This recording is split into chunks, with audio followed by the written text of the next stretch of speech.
안녕하세요. 참으로 오랜만에 인사드리는 주디입니다.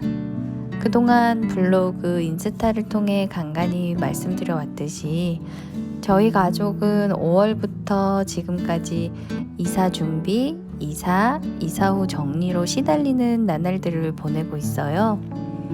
제가 1년 내내 집을 짓고 있습니다 하며 포스팅을 했던 기억들을 더듬어서 오늘은 그동안 집을 짓기 시작했던 순간부터 간직해온 영상들 그리고 사진들을 보여드리고자 합니다.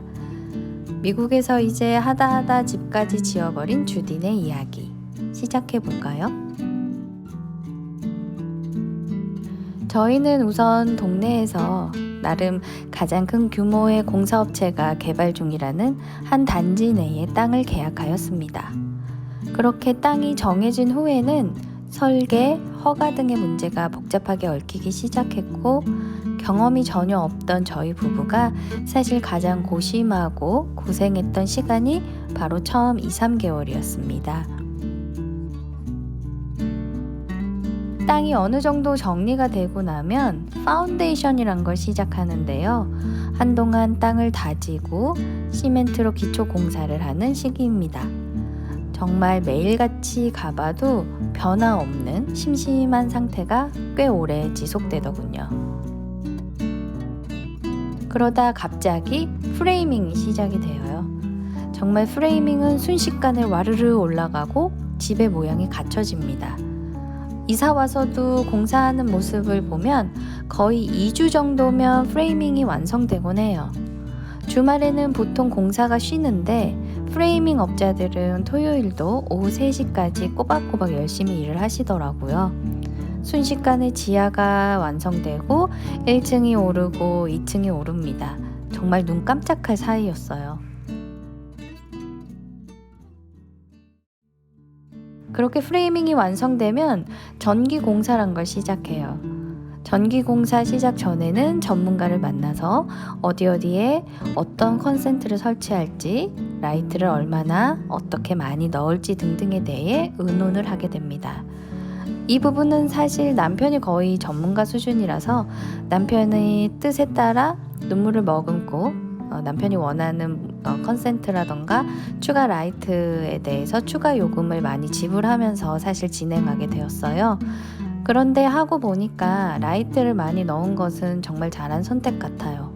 일단 저희는 집이 남향이라 굉장히 밝은 편인데 라이트들이 거기다 더 많다 보니까 훨씬 더 분위기도 있고 밝은 곳에서 잘 생활하고 있다는 생각이 듭니다. 그렇게 전기 공사가 시작되면 실내 공사로 접어드는데요. 많은 진전이 눈에 띄게 보이지는 않다가 캐비닛이 들어와서 설치되고 그 다음에 가전제품들이 설치되면서 조금 더 점점 더 집다운 집의 모양이 갖춰지게 됩니다. 한 완공 2개월 전에는 사이딩이란 게 시작이 되고요. 보통의 미국 집들은 벽돌로 외관이 지어진 곳은 굉장히 비싸요. 그래서 대부분은 저희 집처럼 비닐 사이딩으로 외관을 처리합니다. 이 사이딩이 정리가 되고 나면 이제 클로징, 즉 집 계약을 마무리 짓고 열쇠를 업체로부터 넘겨받는 날인데요. 그날까지 거의 한 2개월 정도 실내 인테리어 공사가 계속 진행됩니다. 그렇게 해서 저희 집은 대망의 5월 25일 클로징이 시작되었고 사정상 5월 26일에 열쇠를 넘겨받게 되었습니다. 이제 이 집이 저희 집이 된 것이죠.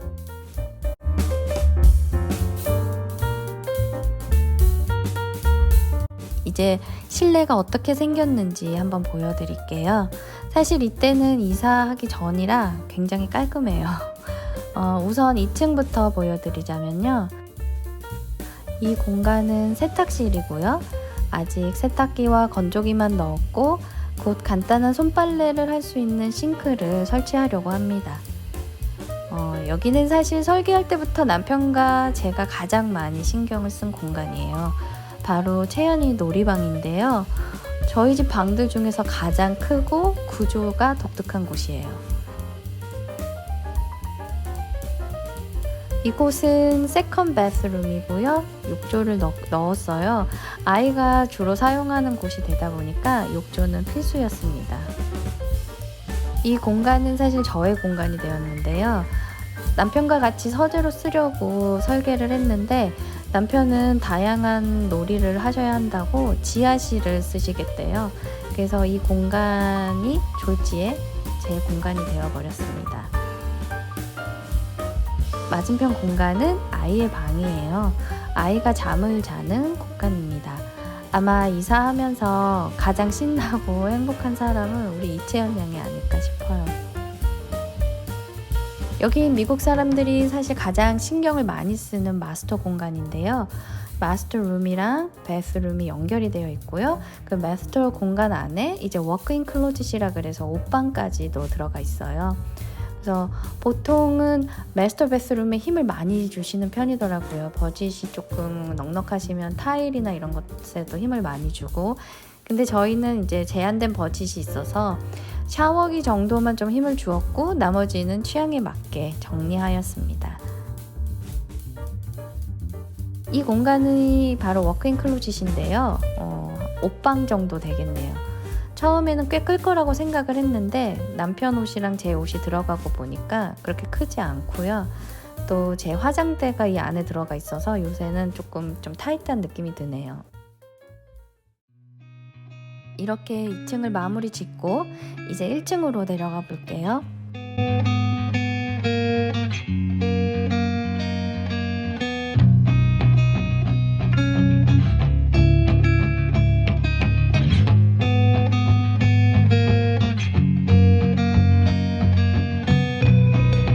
1층에서 가장 처음 눈에 띄는 곳은 다이닝룸이에요.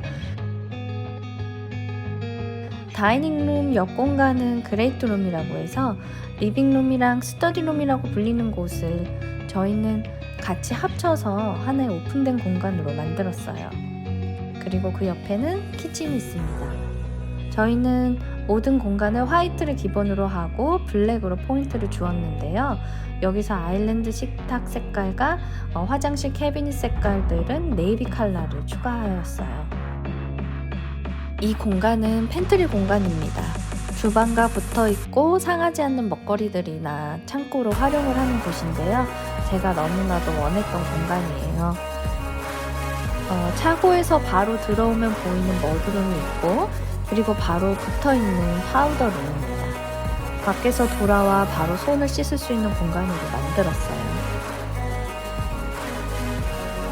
저희가 여기 이사와서 가장 좋은 건 바로 산책을 매일 할 수 있다는 거예요.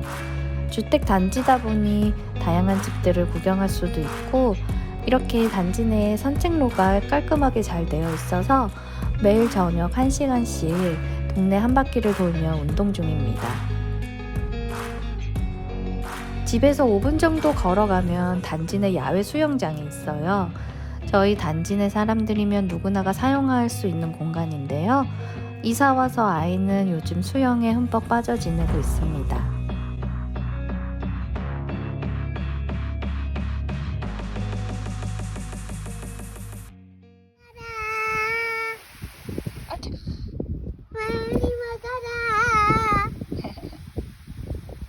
많이 먹어야 돼. 저는 이렇게 봄과 초여름 내내 바쁘게 살았어요. 아직 짐 정리가 다 되지 않았고 많은 것이 낯설어요. 그래도 하루하루 행복합니다. 아이와 틈틈이 야드 일을 할 수 있고, 좋은 이웃들과 웃으며 대화할 수 있고, 무언가 정말 미국적인 삶을 살기 시작한 기분이 드는 요즘이에요. 앞으로 자주 예쁜 시골 마을을 영상에 담아 보여드리도록 하겠습니다. 그럼 오늘도 부족한 영상 봐주셔서 감사해요. 늘 건강하세요.